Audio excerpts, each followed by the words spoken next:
Muito bem, estamos mais uma vez ao vivo de novo e a plateia grita "Ê!" Muito bem, edição de outono do Encontro de Ouvintes do Motiori Podcast.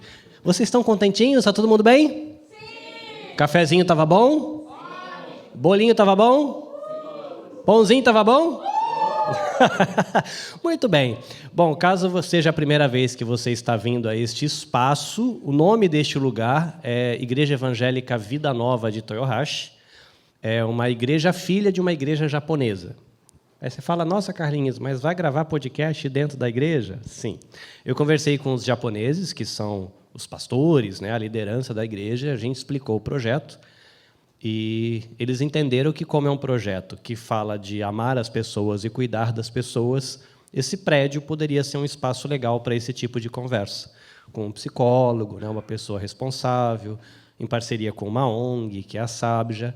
Então, como a igreja ela tem essa ideia de que existe um Deus, de que um Deus que amou a humanidade, quer cuidar da humanidade, eles entenderam que faz sentido a gente ter esse espaço para ter esses encontros de tempos em tempos. Então, a gente agradece, né, não só a Igreja Vida Nova, né, que é a equipe, a família que cuida desse espaço, né, como também a Igreja Toyohashi Hosanna Christ Church.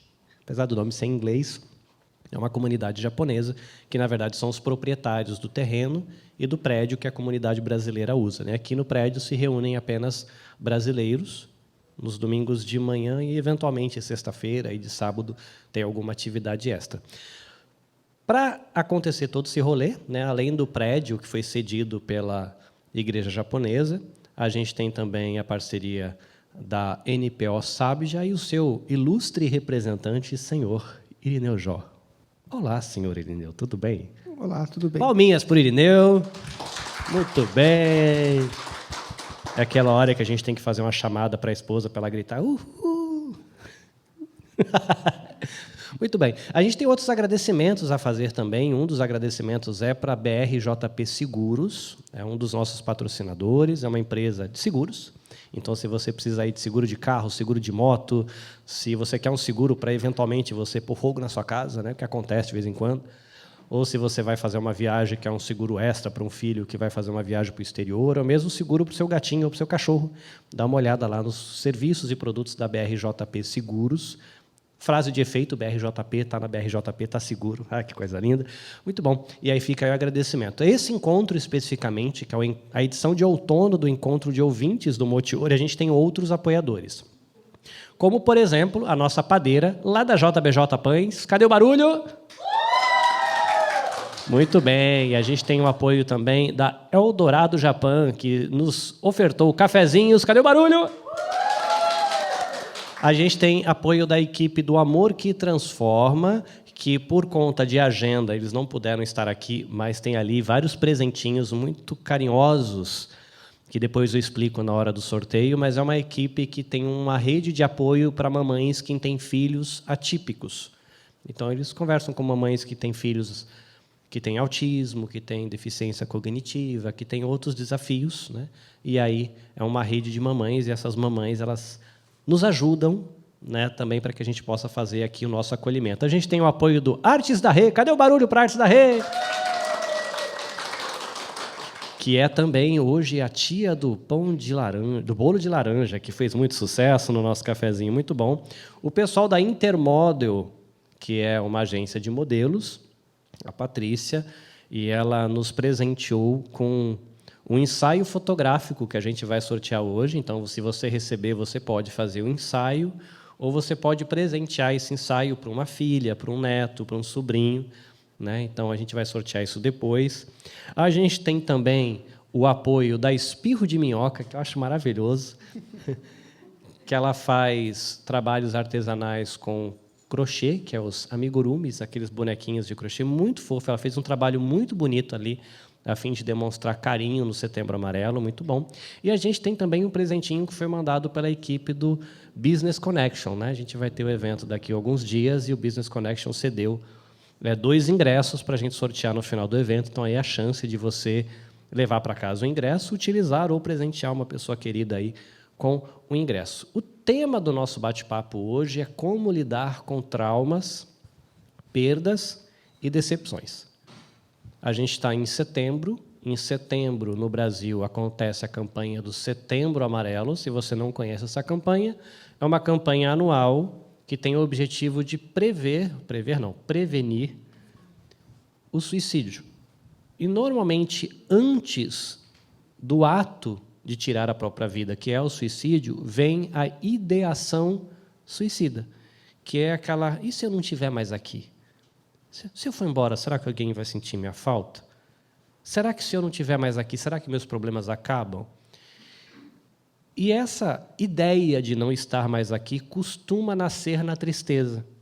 E por isso a gente chamou o Irineu, a gente convidou, né, a gente falou do tema e ele topou estar aqui com a gente, isso é muito bom, porque a gente sabe que vai ter uma conversa segura com um profissional que a gente pode estar tranquilo, né? A SAB já sempre tem esse cuidado com os profissionais que ela tem, então a gente quer ter essa conversa num ambiente assim muito acolhedor, para que você possa fazer suas perguntas também, né? Numa live, às vezes é difícil fazer uma pergunta, num vídeo no Instagram ou num podcast lá no Spotify, às vezes você não consegue fazer a sua pergunta.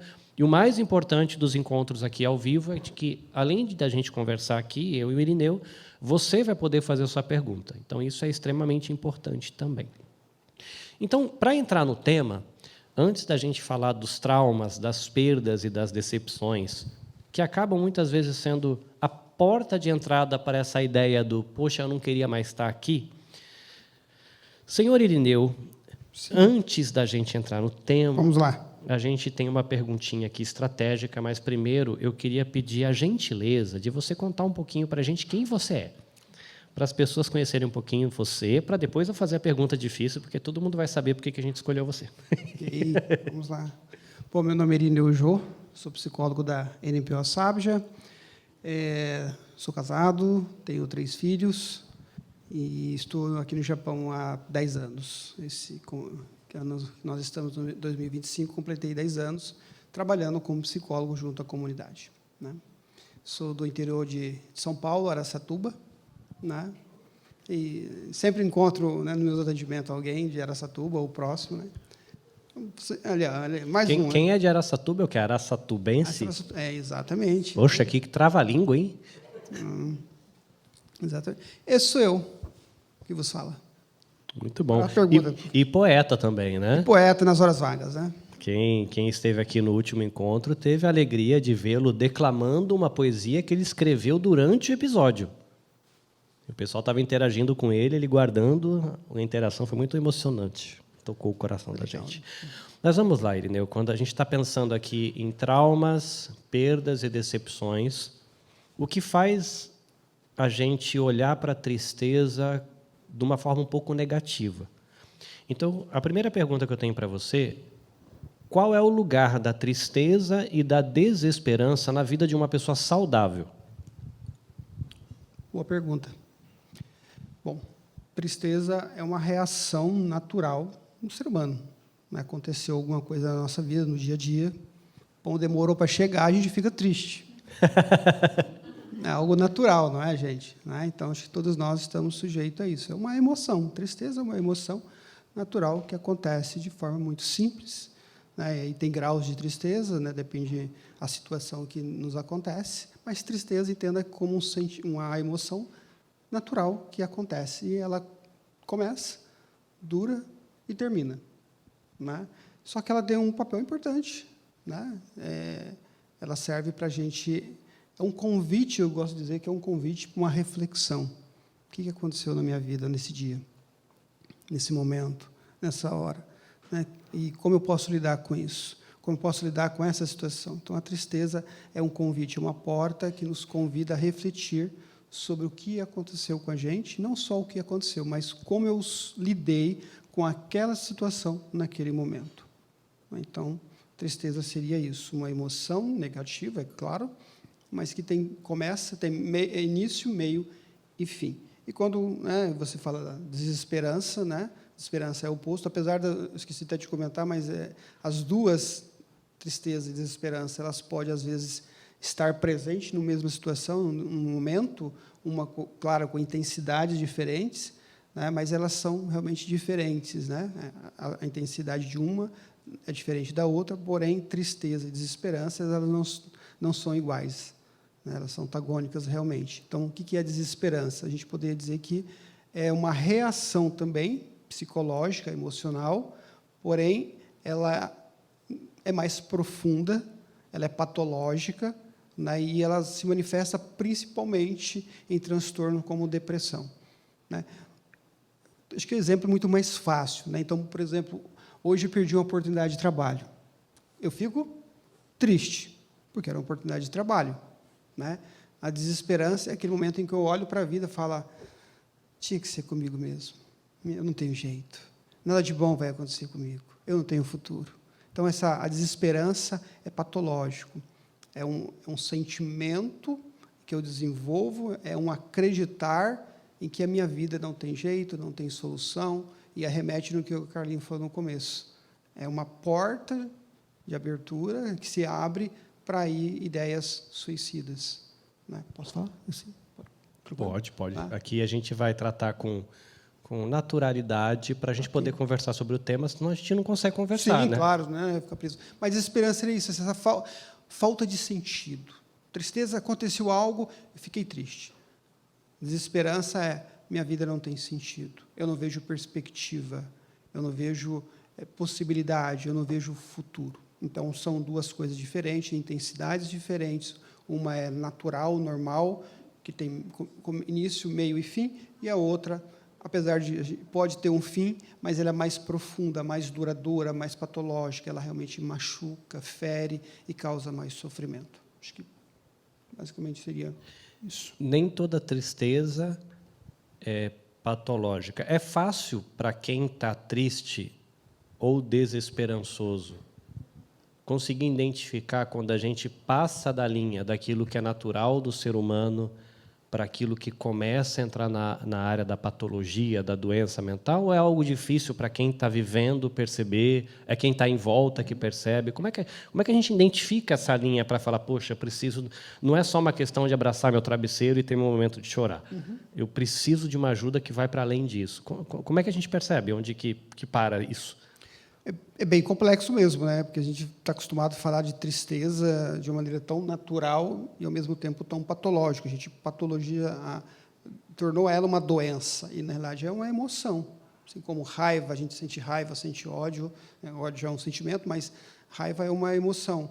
Então, a sociedade começou a criar uma doença para a tristeza. Então, ficou muito comum a gente dizer, estou com depressão. Por quê? Porque eu estou triste.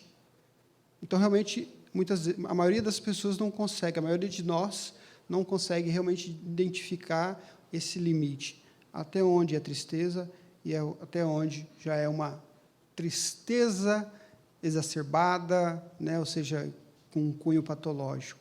Realmente é difícil.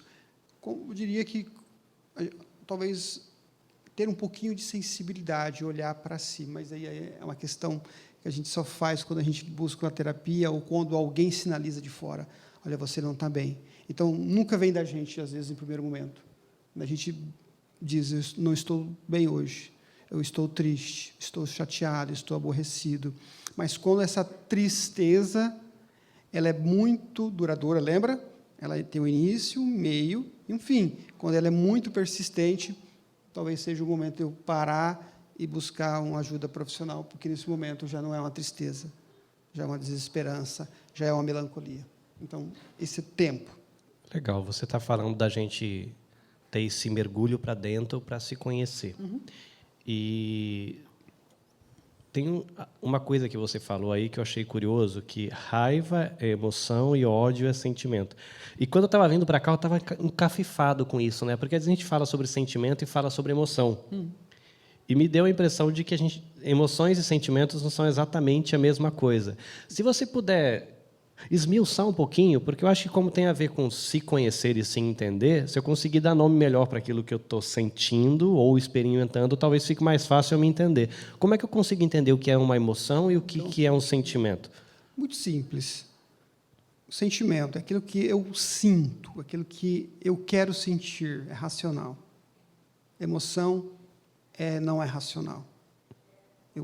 É apenas, por exemplo, a paixão. Vamos pegar dois muito fácil. Paixão é uma emoção.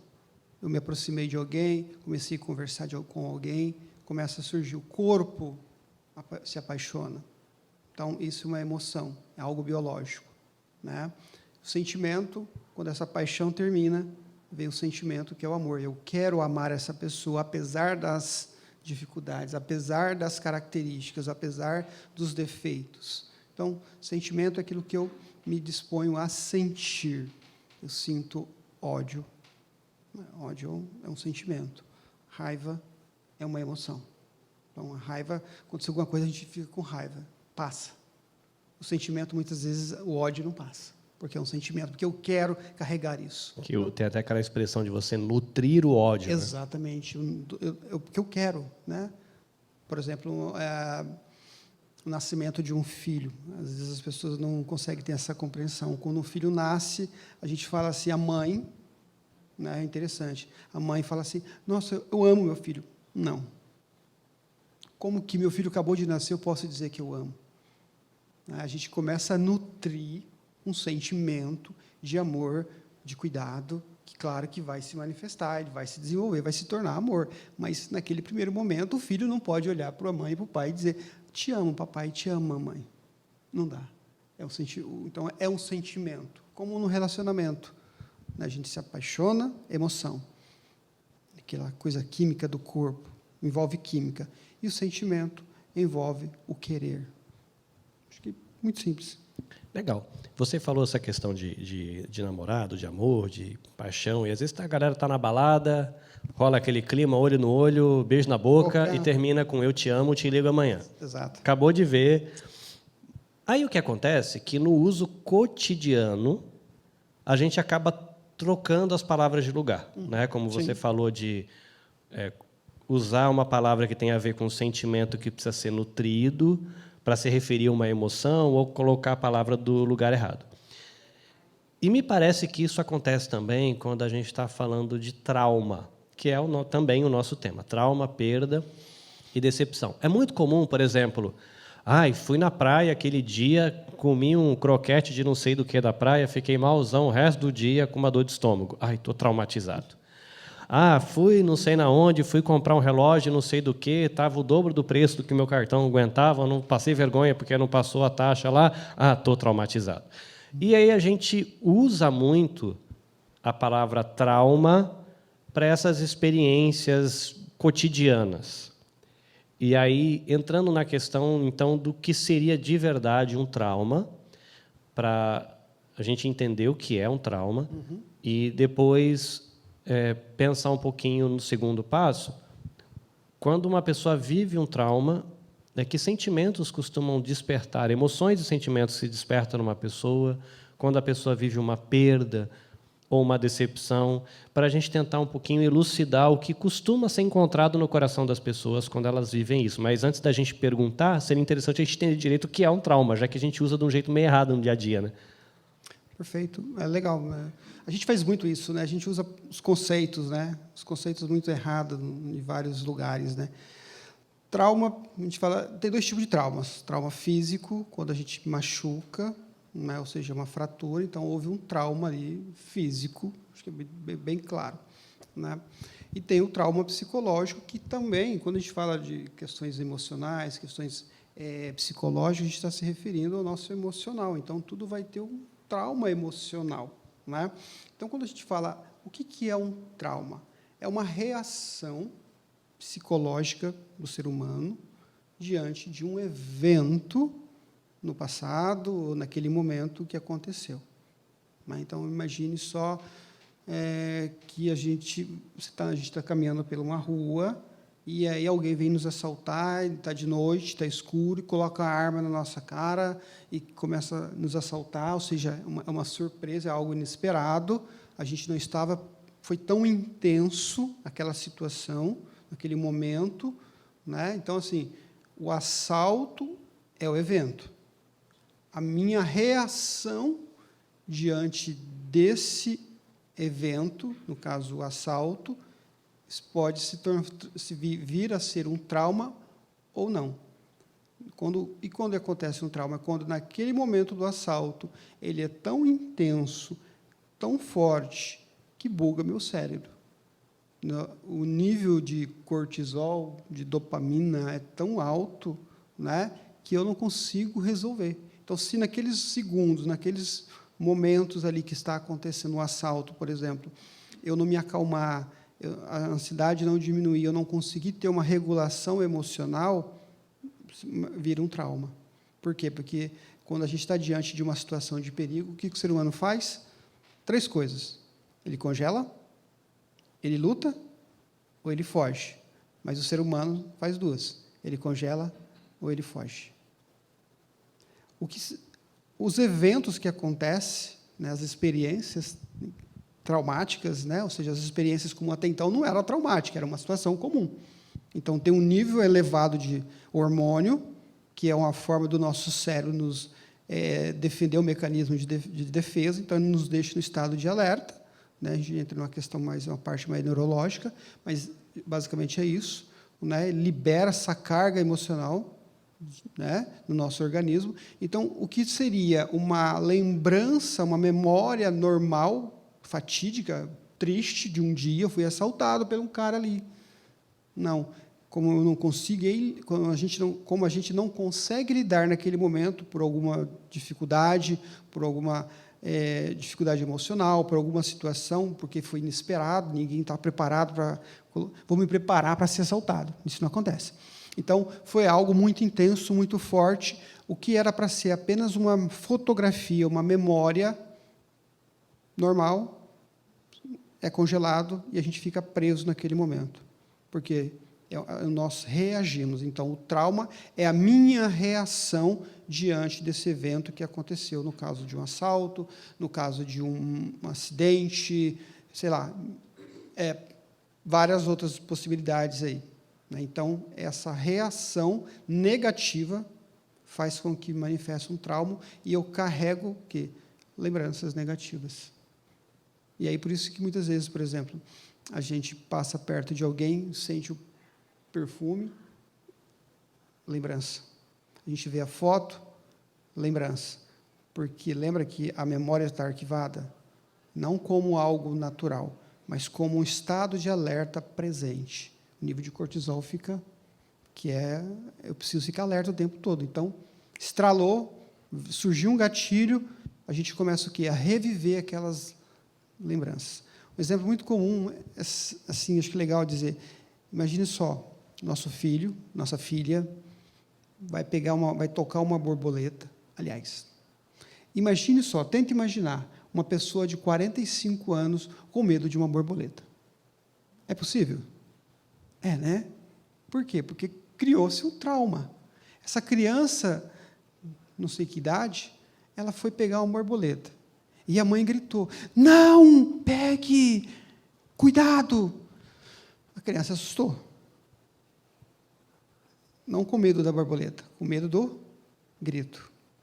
Naquele momento, claro, a imaturidade emocional, ela não estava preparada, ela não soube lidar com aquela situação. Lembra, nos primeiros segundos, nos primeiros momentos, ela não conseguiu digerir, ela não conseguiu resolver aquela dificuldade emocional, aquela situação que aconteceu com ela, criou-se um trauma. Aí ela tem 45 anos hoje de idade, ela não consegue pegar uma borboleta. Quando ela olha para uma borboleta, ela tem medo. A borboleta não é uma borboleta, é um dragão. É um monstro, porque criou esse trauma. Então, trauma... Me sinto consolado porque eu fujo de abelha no serviço e abelha, pelo menos, não dá para pegar, né? Também não, né? Mas trauma é justamente isso. E aí vai surgindo esses conflitos, essas reações, né? Medo, ansiedade, sofrimento, né? Como eu falei, é uma coisa tão simples, medo de uma borboleta, mas não é uma borboleta. Então, imagine só, o trauma não foi por medo da borboleta, foi por conta da situação que aconteceu e essa criança não soube lidar. O grito do pai, o grito da mãe causa o trauma. Então, quem é pai e quem é mãe, cuidado, porque nós somos os maiores causadores de traumas dos nossos filhos. Claro que tem solução? Tem, mas a gente precisa ter esse cuidado. né? Esse grito, né, pode desencadear esse sofrimento, insegurança. Né? Quando a gente entra para perdas e decepções, não necessariamente, então, vai cair nessa experiência do trauma. Não, como você, porque, sei lá, falou, eu vou na praia lá, nesse do exemplo. Estou traumatizado. Estou traumatizado, mas aí, por exemplo, perda. Existem pessoas que têm uma perda financeira muito grande e depois fica com medo de empreender. Tem gente que perde, de repente, um filho no acidente de carro e não tem mais coragem de entrar no carro para fazer uma viagem, porque aí já é um caso onde cai no trauma, né? Mas não necessariamente vai cair no trauma. Não. Pode acontecer, né? Por exemplo, dela ter sido lesada de alguma forma, né? E agora ela ficou traumatizada no sentido, né? Como ela não soube lidar com aquela situação inesperada, então sim gerou um trauma, e esse trauma gera um conflito emocional. Então agora ela não investe, agora mais ela não quer empreender. Então pode acontecer, mas necessariamente são duas coisas distintas. Quando a gente fala, se a gente vai para a perda, perda é a ausência, é a falta de alguma coisa. Que eu tinha e agora não tenho mais. E pode ser várias coisas. E aí, para falar de perda, não tem como não passar no luto.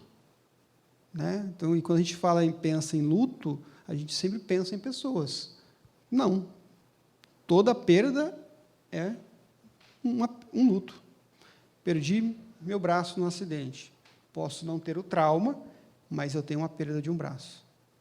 Perdi o emprego. Tenho uma perda. Passo pelo luto. Perdi um relacionamento.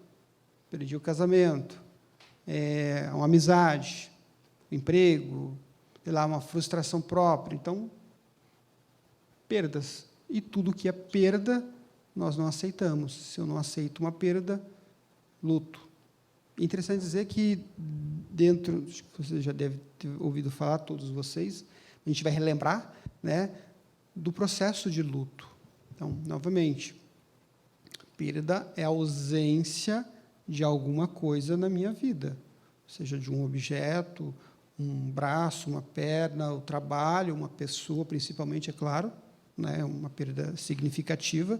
E o luto é o processo, é a nossa reação mediante a essa perda, esse algo perdido. Então, o luto é um processo, não tem nada a ver com o trauma. E, dentro do aspecto do luto, é interessante dizer que nós temos 5 fases, né, quando a gente passa pelo processo de luto. Né? Aquele primeiro momento ali, a primeira fase, perdi alguém, principalmente, né, vem a revolta, a gente fica revolta não, a negação. A primeira fase é a negação. Não está acontecendo. É muito comum, acho que quem já passou por isso, a gente não aceita. Não é possível que isso está acontecendo comigo. Exatamente. Por que tem que ser comigo? Né? Essa negação, a gente nega até o último momento. Mas, eu volto a dizer, o luto não só tem a ver com a perda de alguém, ela tem a ver com perdas de um relacionamento, de um trabalho. Nossa, agora eu estava perto de me aposentar nesse trabalho. Olha a perda significativa. Então, o primeiro aspecto é essa negação. O segundo, raiva. Raiva de mim, raiva do Carlinhos, raiva de Deus, raiva do mundo, raiva da pessoa que morreu. Tem pessoas que ficam, por que vai morrer logo agora? Né? Isso acontece. Né? E é importante dizer que é um processo que precisa ser passado. Né? Então, achei que alguém tinha erguido a mão aí. Se alguém quiser fazer pergunta, pode perguntar já, gente. Tem alguma pergunta? Ainda não, né? Eles estão tímidos, mas daqui a pouco eu vou ligar o microfone e não vai ter escapatória. Pode. Quer fazer pergunta? Ainda não. Então, primeira etapa na negação, raiva, negociação, ou barganha, que a gente fala, né? E se eu fizer isso? Será que volta? E se eu fizer isso? Tem jeito? Tem solução? A gente quer negociar. Né? Então, faz parte desse processo de luto. Quarta fase, depressão. É o momento em que a ficha começa a cair, a gente começa a ficar mais introspectivo, os sentimentos começam a surgir, a gente começa a ter o entendimento. Né? Raiva é uma emoção. no momento quando fala depressão, estar deprimido. Claro que tem pessoas que passam por esse processo, ficam deprimidas pela perda, mas também podem ficar depressivas por conta dessa perda, por não saber, por não conseguir lidar com esse aspecto do luto. Mas a quarta fase, o ciclo seria a depressão, quando eu já começo a entender, eu começo a não aceitar, mas eu começo a perceber que eu perdi alguém, que eu perdi meu trabalho. E a última fase é a aceitação. É onde a dor muitas vezes persiste ainda, porém é uma dor que eu consigo lidar. É uma dor, muitas vezes é uma saudade gostosa de alguém que se foi e que eu lembro dela. Né? Então, a última fase da aceitação é a fase em que a dor está presente, porém eu consigo ver futuro, eu consigo me planejar, eu consigo olhar para frente, eu consigo me adaptar àquela nova realidade da minha vida. Então, quando a gente fala em perdas, a gente tem que falar em lutos, que não tem a ver com traumas. Muito bem. Eu quero abrir para o pessoal poder começar a perguntar. Vamos lá. Tem alguma coisa importante conceitualmente que precisa ser dita antes da gente abrir para as perguntas, ou podemos seguir para as perguntas? Vou comentar decepções. Decepções. Então, a gente falou de traumas, falou de perdas e decepções. São sentimentos, insatisfação. O que é decepção? Novamente, a gente mistura muito, a gente, né, faz uma confusão. É uma insatisfação mediante ao quê? A uma expectativa. E a decepção ela pode acontecer em vários aspectos. Amorosa, né, numa insatisfação comigo mesmo, um erro bobo que eu fiz, fiquei decepcionado comigo, isso é comum. Uma decepção com o cônjuge, por exemplo, uma traição, uma infidelidade, um sócio que me roubou, meus pais que não me entendem, uma decepção. Então, tem coisas aí, cada pessoa vai nomear, cada pessoa vai dar o seu valor, mas decepção é essa insatisfação, esse sentimento de insatisfação, que também é natural, que é normal, né? Que ocorre diante de uma expectativa que eu fiz e que não aconteceu. É aquele dia que a gente acorda e fala, nossa, essa pessoa não era quem eu pensava que é. Nossa, amanhã é domingo, né, gente? Imagina amanhã. Eu planejo, vou para a praia. Faço aquele planejamento total. Aí acordo, abro a janela. Taifu! O que acontece? Frustração, decepção. A gente fica decepcionado. É um sentimento. Tem essa reação. Então, a decepção é justamente isso. Ela pode ser comigo, pode ser... Geralmente é mais com as pessoas. Né? Então, é mais no nível das pessoas. Mas depois a gente pode estar comentando mais sobre isso. Mas só para vocês entenderem, decepção é diferente. É um sentimento, uma reação diante de uma frustração, de um evento também. É uma expectativa que não foi correspondida, seja com pessoas ou com situações. Eu esperava isso dessa pessoa. Ela não correspondeu. Percebe que é sempre eu que espero. Então, tem a ver mais comigo, como eu reajo, do que com o outro. Se o outro não correspondeu, é porque eu fiz essas expectativas, e é bom a gente observar isso. Mas vamos lá, perguntas? Muito bem. Você, meu amigo motorista jovem, você pode fazer uma gentileza para mim? Aqui no primeiro banco tem um microfone. Embaixo dele, se você apertar 3 segundos, o microfone liga. Qualquer um dos dois. Eu acho que ele vai piscar uma luzinha e ele vai ficar verdinho. Ficou? Beleza. Você tem alguma pergunta, aproveitando que você já está voluntariamente aí na frente? Isso, pode fazer a primeira pergunta, qual que é? Eu não tenho, não. Da idioma. Obrigado. Não tem, não? Você pode gentilmente passar o microfone para sua namorada e falar, pergunta aí, amor. Tá bom. Pergunta a minha pergunta, faz. Pronto aí, que legal. Se namorado... Você quer namorado? Gostei do seu namorado. Palmas para o namorado. Qual que é o nome do seu lindo? Vinícius. Parabéns, Vinícius. Mandou bem. Vini Boy. Tá certo. Senhora artistas, tem curiosidades e perguntas sobre como lidar com traumas, perdas e decepções? Você pode ir por aí. E o assunto ele chega até o Setembro Amarelo e a prevenção do suicídio. Então, a sua pergunta ela pode ficar na parte da tristeza, do trauma, da ideia do suicídio, enfim, depressão. Você pode circular esses temas, fica à vontade. Então, né, eu fiquei mais em dúvida na hora que você falou que perca não se liga com o trauma. Só que, tipo assim, eu conheço pessoas que perdeu alguém, ou perdeu alguém, tipo assim, dirigindo muito rápido, ou fazendo alguma coisa de errado, e aí virou meio que um trauma que toda hora que se eu fazer a mesma coisa que a pessoa tinha feito, sempre me alerta sobre isso. Isso é um trauma pela perca ou seria o quê?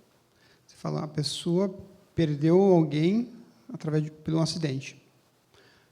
Quando eu disse que são coisas, são conceitos diferentes, né? Traumas é um conceito, né? E perdas é um outro conceito. Eles são diferentes, mas dependendo da situação, como eu falei, né? Se a pessoa não souber naquele momento, ela passou por uma perda, né?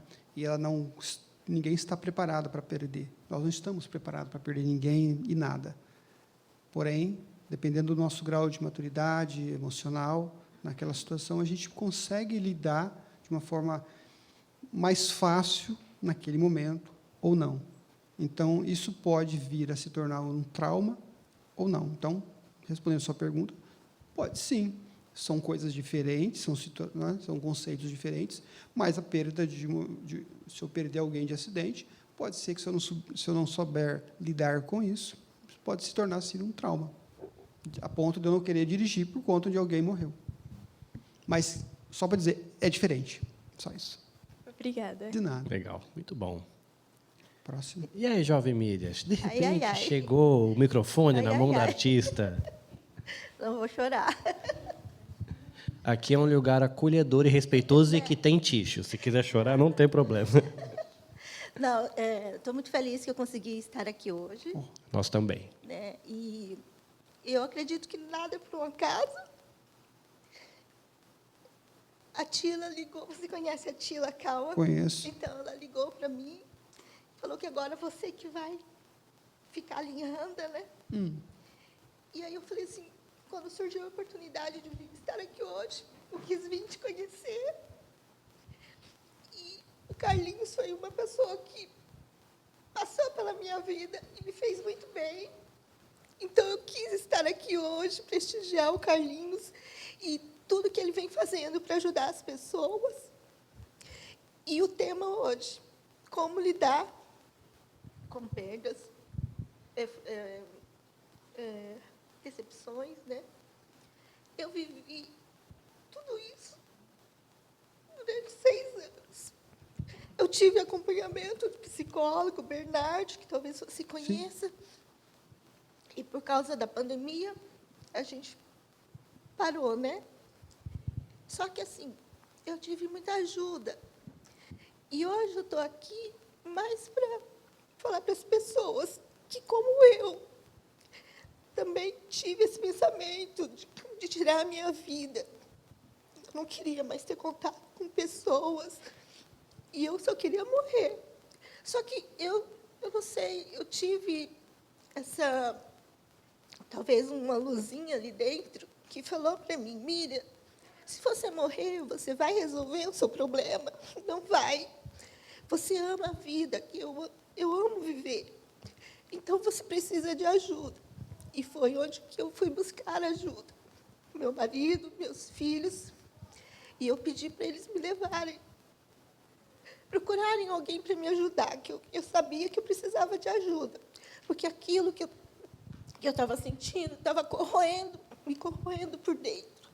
Aí eu não sei se era depressão, ansiedade, o que era, mas estava me matando por dentro, estava me corroendo, então eu pedi ajuda.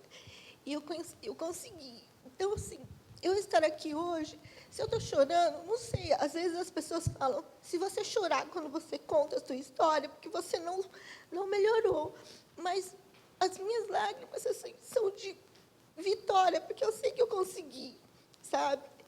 Para quem não queria mais viver, eu estou aqui hoje. E eu queria dizer para as pessoas procurarem ajuda.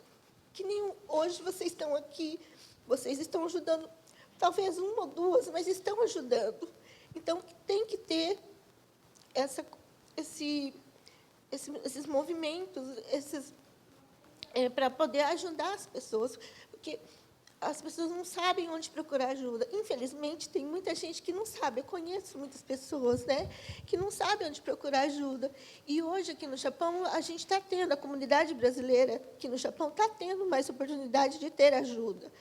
E, como eu trabalhei em fábrica, eu vi muita gente precisando de ajuda e não conseguia buscar ajuda, né?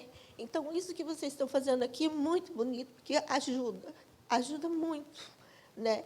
E eu sou uma pessoa que eu consegui essa ajuda. Então, eu queria parabenizar vocês pelo que vocês estão fazendo. E eu sei ainda que eu preciso de ajuda, sabe? Eu sei, né? Porque agora, na minha idade, eu tenho 58 anos. Então, eu estou vivendo a menopausa, que é muito difícil. A gente envelhecer é muito difícil. Eu tenho minha mãe no Brasil, que é muito difícil. Ela está lá e eu aqui. Então, para mim, também é uma decepção muito grande, porque ela não quer vir para cá. E eu não posso ir para lá. Então, assim, às vezes eu fico, meu Deus, o que eu faço? Como que eu vou resolver isso? E é difícil, sabe? Muito difícil. Então, assim, por isso que eu falei para você que eu ainda preciso de ajuda, e eu, com certeza, vou te procurar lá em Randa, né? Mas, assim, que as pessoas precisam, assim, procurar ajuda, porque tem ajuda, né? Então, eu só queria agradecer por estar aqui hoje. Muito obrigada, Carlinhos. Me sinto honrado. Palminhas para ele! Muito bom. Ela é a artista responsável pela minha disposição de andar junto com a galera do Arte Brasil. Na primeira vez que eu fui lá, ela me acolheu, decidiu dar uma entrevista e se dispôs a contar sobre a história dela. Eu falei, uau, a arte faz isso com as pessoas. E aí eu me tornei parceiro e tem sido uma experiência muito legal, não só de ver os quadros no Arte Brasil, mas de conhecer as histórias por trás dos quadros. Isso que encanta mais, você conhecer a vida do artista, né? É mais ou menos o que eu sinto pelo podcast, de eu conhecer as pessoas por trás do podcast, suas histórias, suas lutas. E fico muito honrado de você estar aqui. Obrigado. Posso falar mais um pouquinho? Claro. Também. É que eu esqueci de falar, né? Quer dizer, esqueci não. Que, assim, quando eu falei, Miriam, você precisa de ajuda, só que antes disso eu pedia muito para Deus. Conversava muito com Deus. E eu falava, meu Deus, por favor, me ajuda a tirar isso de dentro de mim. E eu tenho certeza que foi Ele, porque quando Ele resolveu me ajudar, Ele me ajudou de uma maneira incrível, que foi tudo assim, junto. Em uma semana, eu fui no psiquiatra japonês, que minha filha me levou. Na mesma semana, a Tila conseguiu o psicólogo brasileiro, e na mesma semana eu comecei a fazer as aulas de pintura, né? Então, assim, Deus me ajudou de uma maneira tão incrível. Então, eu não posso guardar isso para mim. Eu tenho que passar isso para as pessoas, né? E a arte me ajudou a estar aqui também hoje, né? Porque ela é uma terapia para mim, né? Então, assim, as pessoas têm que procurar ajuda, psicólogo, família, amigos, e uma terapia, como no meu caso, foi a arte, né? E tem me ajudado muito, e eu vejo que está ajudando muitas pessoas, muitas mesmo, né? Então, é isso, gente. Procura ajuda, porque viver é maravilhoso. Que bom, que gostoso ouvir isso, sabendo eu me encanto muito mais em conhecer o processo e a luta das pessoas do que ficar ouvindo história de gente que só tem vitória para contar.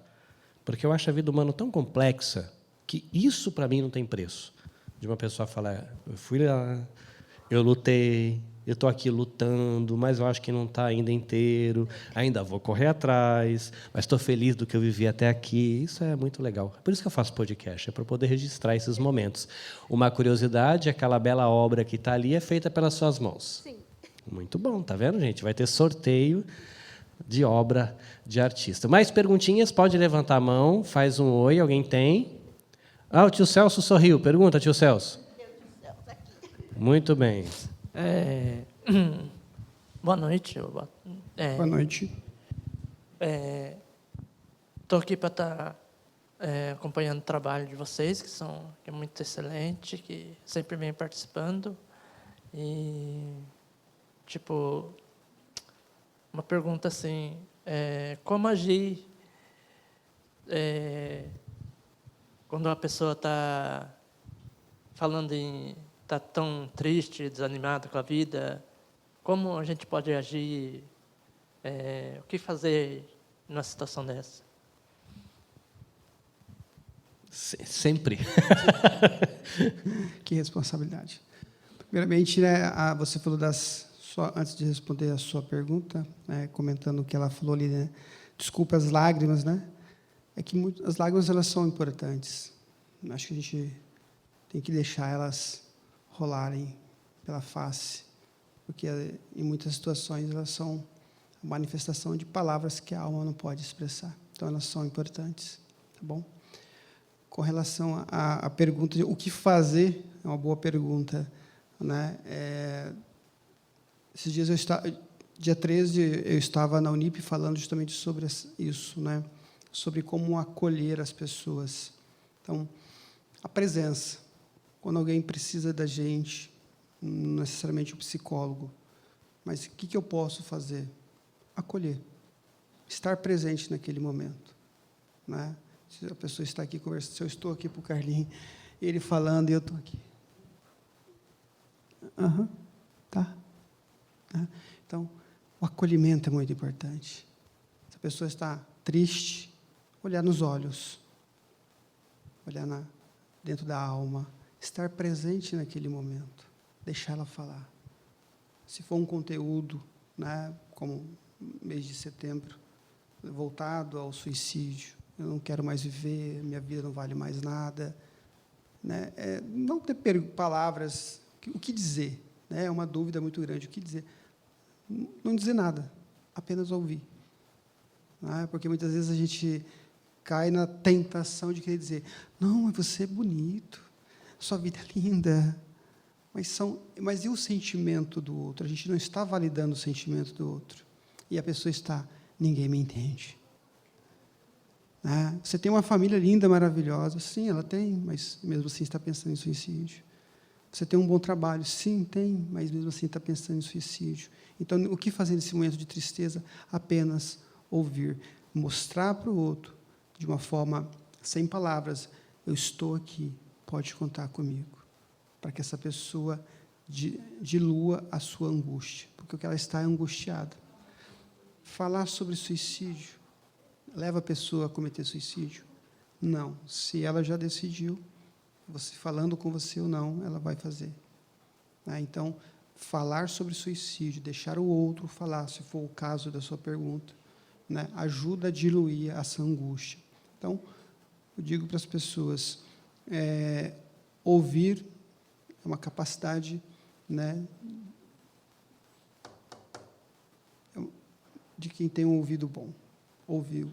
Agora a gente precisa aprender a escutar as pessoas, identificar a dor do outro, né? Identificar o que o outro quer dizer, o que o outro está nos comunicando. Então, esteja atento. O que preciso fazer quando alguém está triste? Apenas ouvir, apenas dar a minha presença, estar presente. Estar presente, toda a minha essência. É não estar olhando para o lado, é não estar em cima, é não estar de braços cruzados, tipo, fala, vai. Né? Não, é apenas ouvir. Né? Eu lembro quando, por muito tempo, no Brasil, é comum, quando alguém falece, a gente vai, nem conhece, mas vai lá prestar as condolências. Né? E aí as pessoas chegam e falam, tudo bem? Né? Algumas gafes que a gente comenta. Né? O que dizer? Não precisa dizer nada.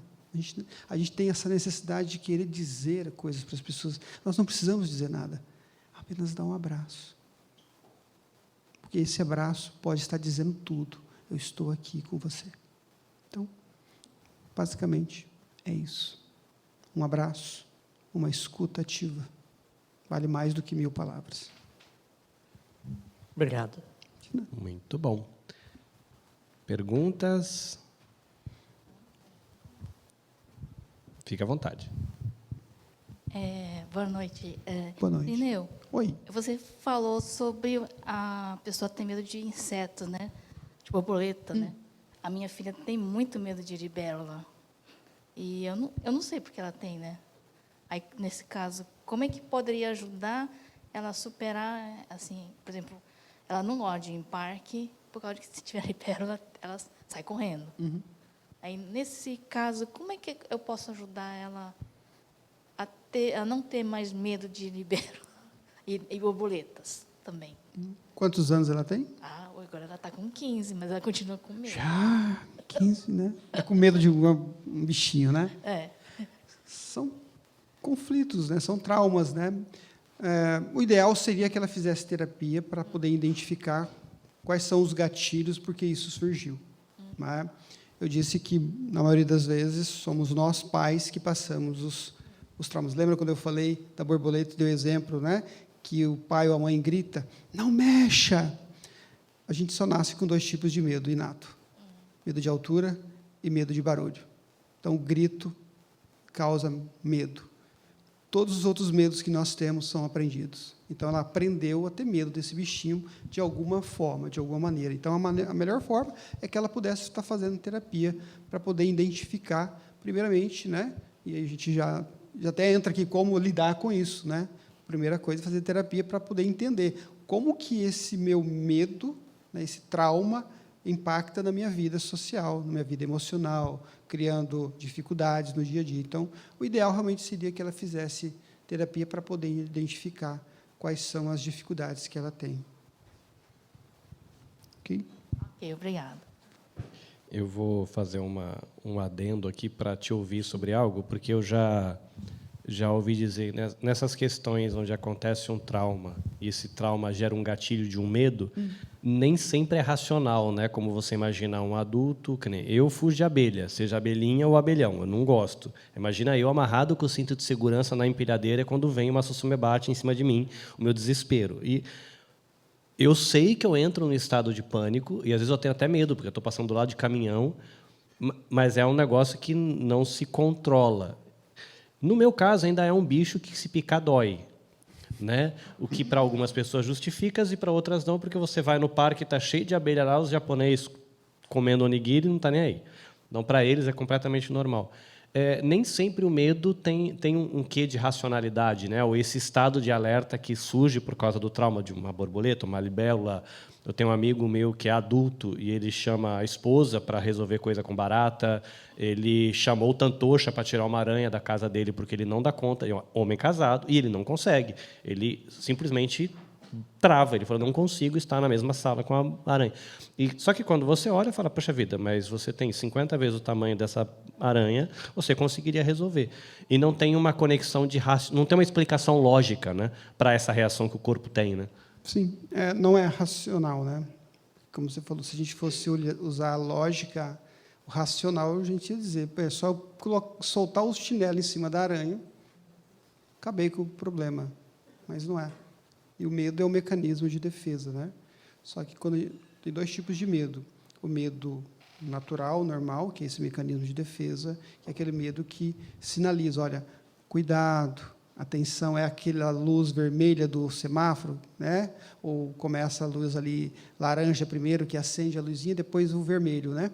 Então, esse medo é aquele que faz com que a gente pare, olhe para a esquerda, para a direita, olhe para a esquerda para atravessar a rua. Se a gente não tivesse esse medo, a gente já morria. Né? Então, o medo é um mecanismo de defesa. Agora, tem o medo patológico, que é esse medo irracional, que está ligado à emoção. Lembra quando eu falei do trauma? O detalhe, o trauma é a reação de um evento. Uma abelhinha me picou. Foi a abelha que fez isso? Não. Foi a minha reação dessa picada. Naquele momento, quais foram as emoções? Quais são os pensamentos que surgem? Posso dizer assim, primeiro, tudo surge com pensamento. Eu penso, eu sinto uma emoção ou um sentimento e eu me comporto. Então, o ideal seria a gente modelar o pensamento. Se eu modelo o meu pensamento, se eu reconfiguro o meu pensamento positivo, eu vou sentir uma emoção positiva e vou ter uma ação positiva. Mas esse tipo de medo. Tem que ir puxando o fiozinho Exatamente. até encontrar de onde foi. Exato. Ok. Legal. Onde parou? Ah, tem outro microfone, dá para passar aqui também, né? Cadê o nosso ajudante? Vai pegar aqui outro microfone. Aqui. Obrigado. Acho que já pode contratar para ser DJ, né? Porque já... Boa noite, obrigada Boa noite. por esse evento, a ocasião. É claro que você falou agora a respeito de como você pode amparar alguém, né, que o rapaz perguntou. Eu queria perguntar a respeito do luto, né? Claro que cada indivíduo tem as suas subjetividades, as ferramentas para lidar com as questões. Mas, geralmente, quando é o luto em decorrência da perda de algum familiar, várias pessoas vão estar passando por aquele luto, né? Então, geralmente, você vai ter uma mãe, você vai ter um irmão, você vai ter o pai. Além do processo terapêutico, que é recomendado, o que você sugeriria para essa família se amparar, se ancorar para passar por esse luto? E é claro que não tem escala de dor, né? Não dá para falar que o pai vai sentir mais a perda do filho ou a mãe vai sentir mais, né?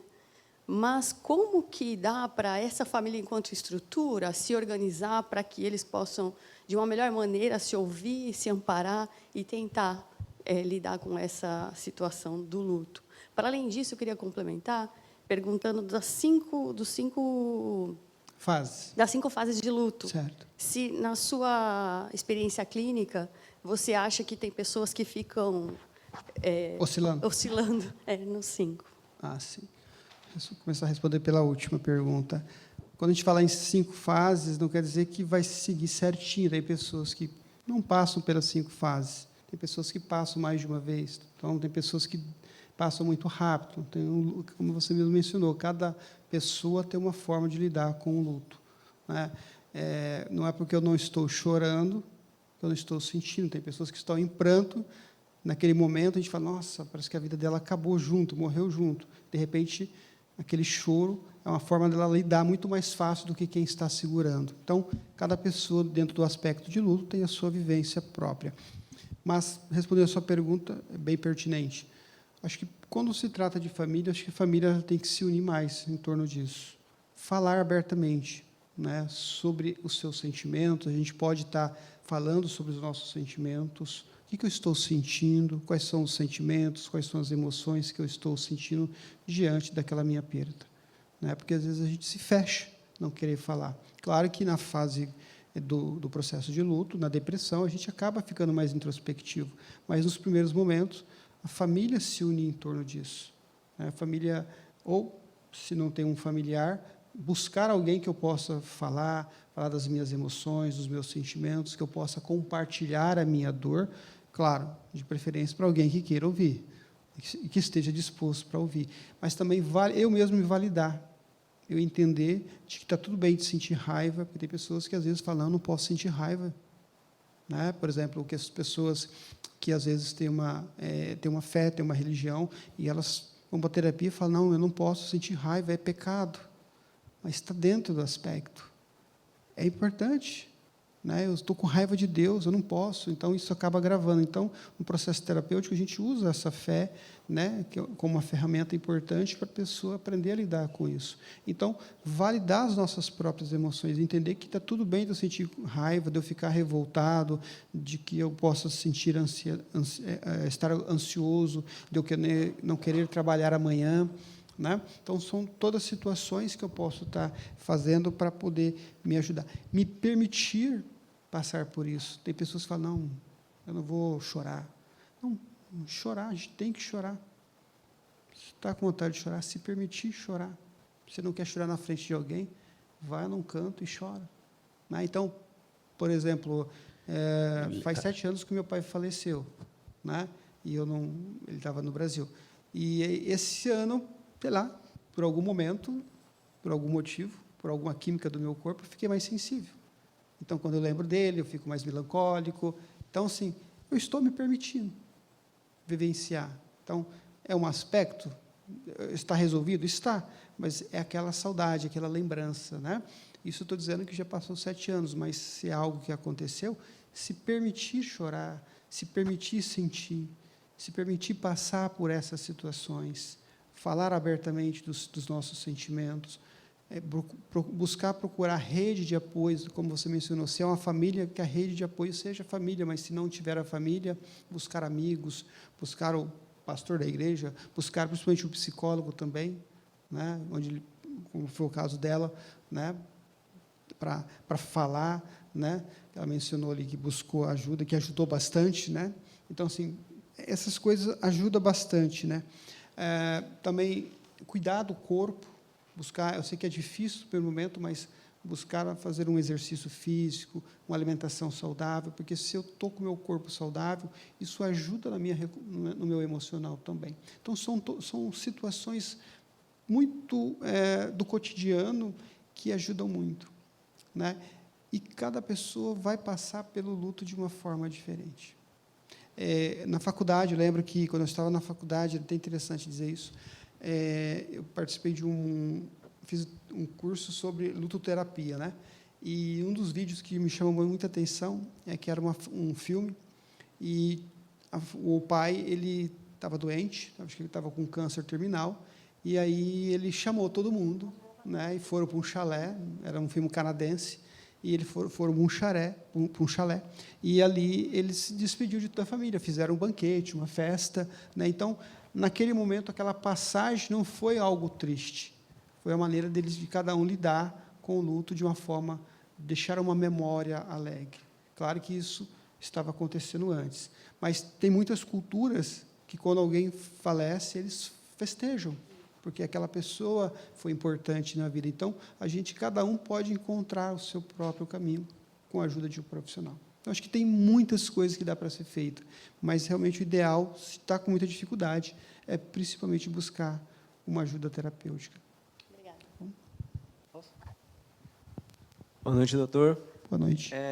Gostaria de perguntar, o senhor já tem 10 anos aqui do Japão, né? Sim. Já fez muita terapia com jovem, creio eu. Desculpa, Fez alguma terapia com jovens, mais ou menos, jovens que são filhos de imigrantes? Sim. Sim, né?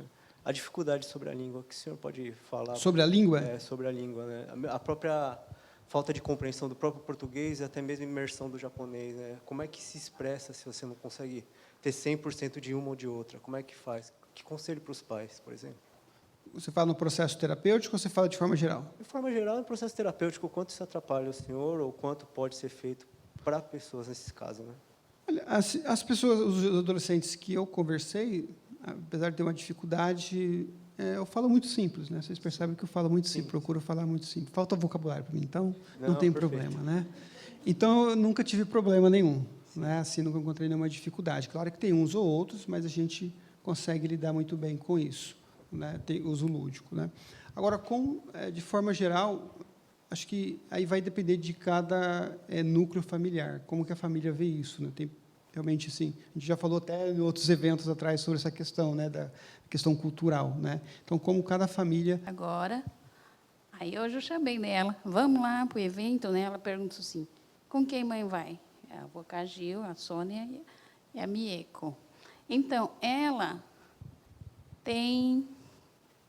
Não é trauma, né? Ela não gosta de ficar onde tem muita gente. Então, ela já tentou trabalho em fábrica, ela sai porque, não, mãe, tem muita gente. Se ela sai para um shopping, não, mãe, vai embora, tem muita gente.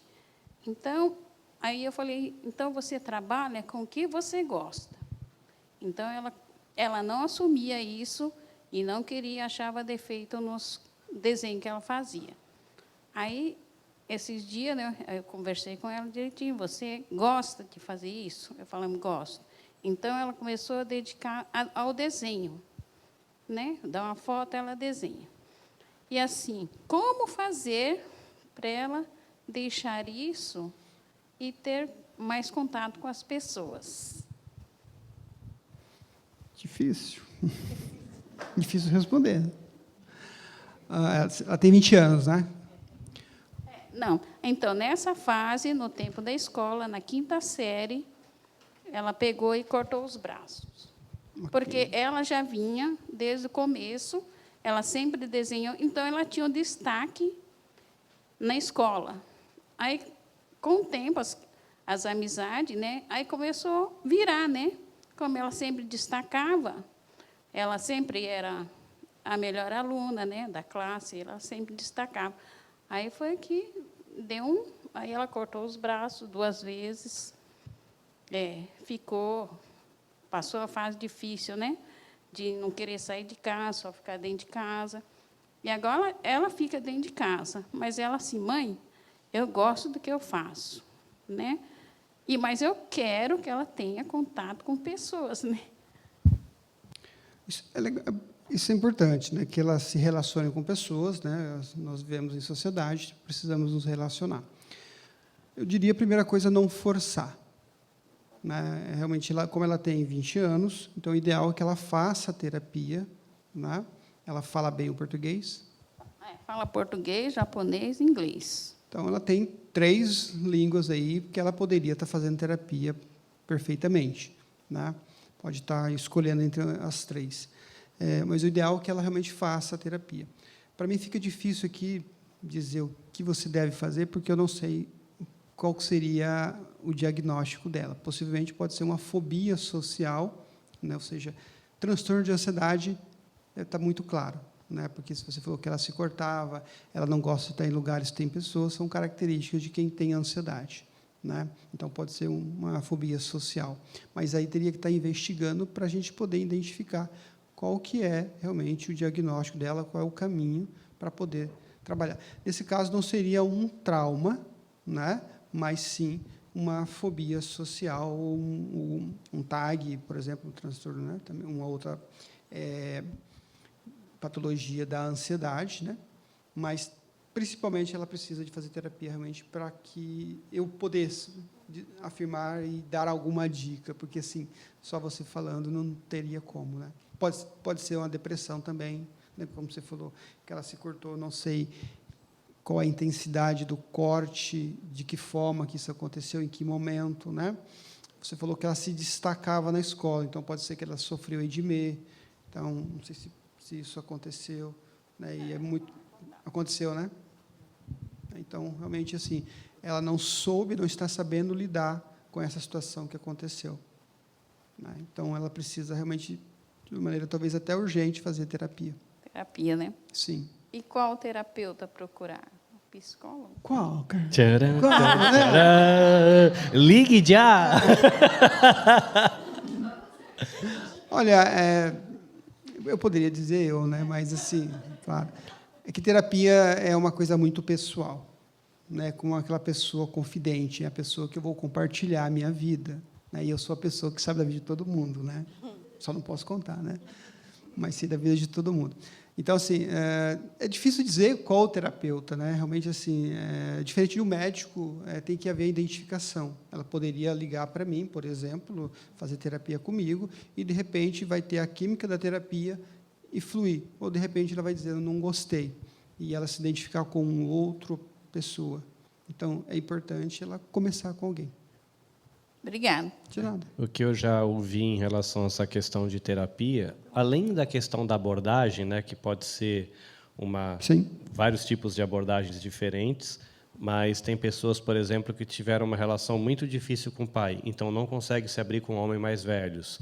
Tem pessoas que tiveram amigos muito queridos na juventude, conseguem se abrir com homens mais novos. Aí tem gente que tinha uma relação muito boa com a avó, consegue se abrir com um terapeuta, uma terapeuta de mais idade. Tem gente que não tinha uma relação boa com a mãe, prefere uma terapeuta mais jovem para sentir que é uma amiga. Então, são nuances pequenininhas, mas que é aquela brincadeira que as pessoas falam, né? Tem que ver se o santo bate. Exato. Você olha, às vezes você acha a pessoa super simpática, cara, mas eu não consigo me abrir com você e eu não sei nem por quê. Beleza, tem terapeuta que fala inglês, japonês, espanhol, português, tem homem, tem mulher, tem gente nova, tem gente de idade, tem homem. É tranquilo, né? Para você tem até na SAB já tem um leque, né, de terapeutas. Sim. E tem outras organizações confiáveis aqui no Japão. Então acho que pessoal. E tem essa questão de que você falou, né? Até por conta da idade, né? Mesmo criança, né? Para terapia você tem que querer, Não adianta a mãe querer, o pai querer, o marido querer, mas se a pessoa não quiser, não Sim. rola também, né? Sim, não vai rolar. Eu tenho que estar aberto para terapia. Muito bem, pode fazer essa Perguntar uma de pergunta. cada vez. aí. Posso mais uma? Claro. Tomar o tempo. Só não pode ser terapia com chat GPT ou com nenhuma inteligência artificial, por favor. E aí, olha, polêmica, e aí? E aí, pode terapia com o ChatGPT? Por favorzinho. Inclusive, eu ouvi essa semana, já tem equipes pesquisando, porque tem um barulho muito grande que está sendo feito, eu não lembro se é no Canadá, Reino Unido ou Estados Unidos, por conta de um jovem que se suicidou por diálogo excessivo com o ChatGPT. Eu ouvi dizer, o Irineu pode confirmar ou desconfirmar, porque ele é a fonte do conhecimento aqui, de que já tem se discutido sobre questão de dependência emocional, porque tem gente que dá nome para a inteligência artificial, se relaciona como se fosse marido, como se fosse mulher. E eu não vou lembrar o número, mas a quantidade diária de acessos terapêuticos, no sentido assim, não terapêuticos porque é terapêutico, uma pessoa interage com o chat, seja ele GPT, Gemini, e os chineses e qualquer um, como um terapeuta já está num número absurdo e as plataformas já estão dizendo, fala, cara, está tendo um pico de gente que está abandonando a terapia e trocando ideia com o ChatGPT, com um detalhe que já foi identificado por empresas de tecnologia. O ChatGPT ele gosta de te bajular. Você escolheu bem, faça isso. Aí vamos pegar Setembro Amarelo e Ideação Suicida. Rapaz, eu estou com um projeto aqui, diz para mim 25 jeitos de fazer esse negócio. Ele vai dar. Escolhi o jeito 4. Rapaz, você fez uma boa escolha, siga em frente nos seus sonhos. Não tem filtro ético e moral, coisa que um terapeuta tem, né? Então, essa é a minha consideração por quem fica ouvindo questões de tecnologia. A voz da sabedoria, por gentileza, suas considerações. Espera um dia chegar a isso, né? Sim, mas realmente o Carlinhos tem razão, né? Já tem essa questão da tecnologia, tem se criado muita, né, com os games, né, dependência, depressão. Então, e hoje realmente tem muitas pessoas que estão abandonando a terapia com o terapeuta para poder falar que é mais barato, que é mais rápido, que é meu personal, qualquer momento eu falo ali, né? E realmente tem pessoas que têm já é um personal, então é realmente meu personal psicólogo, né? Então, realmente, e tem pessoas realmente que têm que tirar da própria vida, tem pessoas que fazem muita borrada por conta dessas inteligências artificiais. Realmente, assim, não vai substituir o profissional. Claro que tem muitos inteligências que realmente elas ajudam, até o próprio psicólogo, elas são ferramentas. Porém, como o Carlinhos falou, o psicólogo ele tem que ter o filtro, ele tem emoção, ele tem o sentimento, e a máquina ela é alimentada por informações. Até esses dias, interessante, eu perguntei para um paciente jovem, que ele é fotógrafo, eu perguntei, mas você não tem medo porque hoje as tecnologias estão tão avançadas que você faz isso, e eles desenham para você. Ele falou assim, não, porque ele só faz aquilo que você manda, e eu capto aquilo que eu quero. Foi fantástico, porque realmente, né, ele vai fazer a imagem da pessoa que você está dizendo para ele fazer, mas e tirar a foto da pessoa? Não tem como.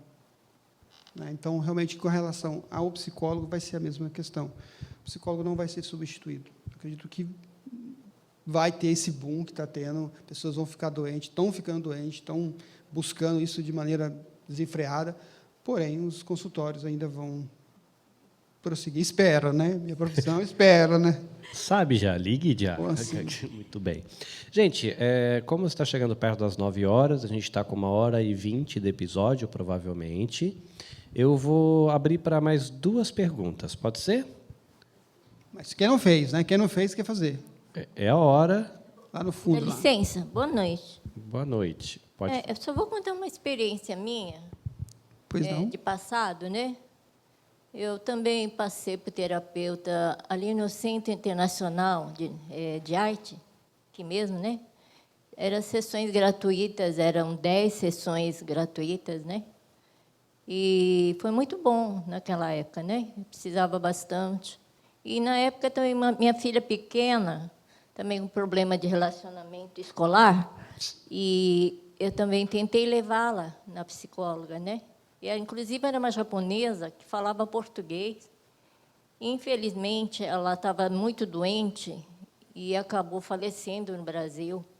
Mas eu tive uma sessão com ela para cuidar da minha filha. Também estava com problema de relacionamento assim, escolar, né? Porque acho que o brasileiro sofre bastante na escola, né, as crianças, por causa de bullying, né? Sim. E eu acho que é uma coisa que está acontecendo muito e deve acontecer para frente também, que eu não vejo muita facilidade dos brasileiros, filhos. São poucos que se adaptam na escola. E eu já vi muitas palestras assim, sobre o assunto, e eu ficava muito preocupada, né? E eu fui. Mas, infelizmente, essa professora ela chegou a falecer, né? E agora, hoje, a minha filha hoje tem 27 anos, mas ela tem aquele trauma, desde pequena, né? De relacionamento. Inclusive, ela não pensa em casar, e eu fico preocupada. Meu marido também, porque meu marido é doido para ir embora. Ele já é... né? Já está na fase de aposentadoria, ainda não tirou, mas quer ir embora. Mas eu não quero, eu não posso deixar minha filha, tenho filha casada, tenho neto, e eu não gostaria de ir embora. Preferia ficar, né? Mas meu marido nunca foi ao Brasil, desde que a gente veio para o Japão. A gente está há 32 anos, e ele não foi uma vez ao Brasil. Então, ele trabalhou direto, e realmente eu acho que não teve assim, infelizmente não teve grande progresso para ele, né? Ele não tem muita habilidade nas palavras de fazer um outro tipo de trabalho, a não ser trabalhar em fábrica, né? E na fábrica hoje está muito ruim para depois de aposentado, muito difícil a vida. Então, é questão de... Eu estou falando assim, mais assim, por experiência minha, né? Que eu acho que está difícil as coisas aqui no Japão, né? Para pessoa de idade. O que os senhores acham? Que houve? Eu não sou de idade ainda, né? Então... Apesar dos meus cabelos brancos, né? Eu vou aproveitar a reflexão dela para tentar incluir uma pergunta que vai resgatar um pouquinho o que a Miriam falou. Que ela falou dos desafios da fase da vida onde ela está agora, onde está tendo mudanças fisiológicas. No caso das mulheres é a menopausa, no caso dos homens é a andropausa. Todo mundo chega numa certa idade. A gente teve, acho que há 1, 2 semanas atrás, o feriado que celebrou o Dia do Idoso, né? Eu acho que foi algumas 2 semanas atrás. Mas o que eu ouço, que eu estou com 46, mas o que eu já ouvi de pessoas que chegaram na faixa de 65, 70, de que existe um desafio, tem até a questão do luto nessa fase. E eu queria, aproveitando, né, as considerações que ela falou ali da questão familiar, é uma outra fase de vida, são novos desafios, novos sonhos, mas novos perrengues. O que acontece no coração da gente quando a gente está vivendo essa fase de percebe que você deixou de ser adulto e está entrando nessa outra fase que é a terceira idade, que é a velhice? O que está acontecendo aqui dentro quando a gente está vivendo isso? Não só fisiologicamente, mas pensando até do lado emocional. O que acontece com as pessoas quando elas têm que olhar no espelho e descobrir que estão ficando com carinha de avô, né? Não está mais com cara tiozão, de pai. né? Tiozão. Né? Tiozão Sukita. Luto. Isso foi tudo, né? Luto, frustração, inutilidade. Muitos velhinhos. Porque até quando se aposentam também, mesmo que aqueles que se aposentam, agora não se sente mais útil. Então, são sentimentos. Eu agora sirvo para quê? Não sirvo mais para nada. Por exemplo, atendi um senhor e as filhas estão preocupadas com ele, né? Porém, ele fala, mas eu posso cuidar de mim. Então, até o cuidado das filhas, dizer, não, pai, não vai fazer isso. Não, mãe, não lava a louça. Como assim? Eu lavei louça a vida toda, agora não posso mais lavar a louça? Esse é o sentimento. Para que eu sirvo? Não sirvo para mais nada. Né? Então, esse sentimento de inutilidade diante da vida. É sentar, dormir, comer, tomar banho e esperar a morte. E muitos acabam ficando depressivos. Muitos perdem o sentido da vida. Então, isso precisa ser resgatado. Acho que cada fase da vida ela é muito linda. Né? Você falou 46, eu estou com 48, e eu estou me descobrindo agora. Né? Então, quero viver bastante, estou vivendo uma vida saudável. Então, acho que cada fase tem a sua beleza. A gente precisa se descobrir, a gente precisa trabalhar isso na gente. Né? Eu sei que as gerações passadas, a gente já falou dessas gerações passadas, foi mais difícil, mas nas gerações, acho que hoje, com todo o conhecimento, com toda a tecnologia, com todos os chats GPTs que nós temos aí, temos muita informação boa, né? Podemos aprender a lidar com isso. Né? Mas o sentimento é esse, Carlinhos, o sentimento de, quando a gente chega na terceira idade, é esse sentimento muito presente de inutilidade. Né? Não consegui nada, não alcancei nada, o que eu faço? O que vai ser de mim? Minha vida não tem mais sentido. E muitos acabam, logo quando se aposentam, acabam falecendo por conta desse sentimento. Minha vida não tem mais sentido. E quando os filhos ainda querem tirar isso, né, é difícil. Me recordo uma vez, lá no Brasil, que eu fui participar de um grupo e a gente foi até um asilo, né, levar bolo. E tinha uma pessoa lá que ela falou assim, não pode dar bolo para ele não, porque ele tem diabetes. Eu falei, não, gente, ele está aqui jogado, a família não está ligando, deixa ele morrer feliz. Por que não vai tirar o bolo dele, né? Então, às vezes a gente quer privar as pessoas, claro, com cuidado, né? Foi um pouco inconsequente da minha parte. Você pode repetir a parte da questão do doce, que a minha esposa está ali? Essa questão, deixa o menino comer bolo? Não tem... deixa o Carlinhos comer o doce. A vida... Aí tem... Ainda não está no tempo, né? Mas acho que foi até um pouco inconsequente da minha parte. Naquela época eu não era psicólogo, então não me julguem. Não me julguem. Tá? Eu estava no processo ainda, não era psicólogo, então não posso me responsabilizar. Mas, às vezes, a gente quer tirar isso das pessoas. Né? Então, deixa ele morrer feliz. Já estava abandonado, realmente, né, no asilo, esquecido, deixado de lado, e a gente quer tirar isso das pessoas, a gente já vai lá levar bolo, deixa o velhinho comer. Né? 2 colherinhas, né? Ao lado da enfermeira, para não ter problema. Né? Né? Então, mas esse sentimento de inutilidade é muito grande. E quando a gente perde a perspectiva de vida, a gente perde a própria vida. A vida passa a não mais ter sentido, que é o propósito. Qual é o meu propósito de vida? A gente precisa descobrir qual é o nosso propósito de vida. E cada fase a gente pode ter um propósito. Que não é ser só avô. Viajar pelo mundo, fazer coisas. Né? Tomar banho de chuva. Comprar uma Harley e ficar dando rolê. Né? É nóis. Mas é isso. E eu acho que um pouco daquela falou dessa questão de uma parte da família quer voltar ao Brasil, outra parte da família quer ficar, me parece muito comum, é uma discussão que a gente tem em casa, se, né, vocês estão agora com filhos que formaram família, né, vocês às vezes estão vivendo um momento onde vão virar avós daqui a pouco, e aí se nasce. Se eu quero ir embora para o Brasil para eu descansar, eu vou ter que lidar com o luto de crescer longe do neto. Se eu decido desfrutar do neto, eu tenho que abrir mão da minha velhice sossegada no rancho, andando de moto no final de semana. Sempre tem um luto, e me parece que a solução é muito diálogo e decidir do que você vai abrir mão, porque não vai dar. Chega um momento na vida do imigrante que você não consegue ter os dois lados, você vai ter que... Porque acho que se não dialogar, gera ruptura também. Né? Você vai frustração, tristeza, luta, briga, separação, sei lá. Acho que tem que ter diálogo, né? O diálogo é importante, é, né? Uma chave importantíssima. Né? Quem não se comunica... Se estrumbica, já dizia o velho poeta. Falando aí, dizia o velho poeta, nós vamos ter poesia hoje, que eu estou sentindo um sorrisinho aí, maroto. Talvez não, hoje não. Hoje eu estou mais com vocês aqui. Legal.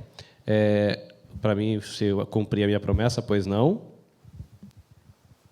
Então, eu quero dar um depoimento meu, né?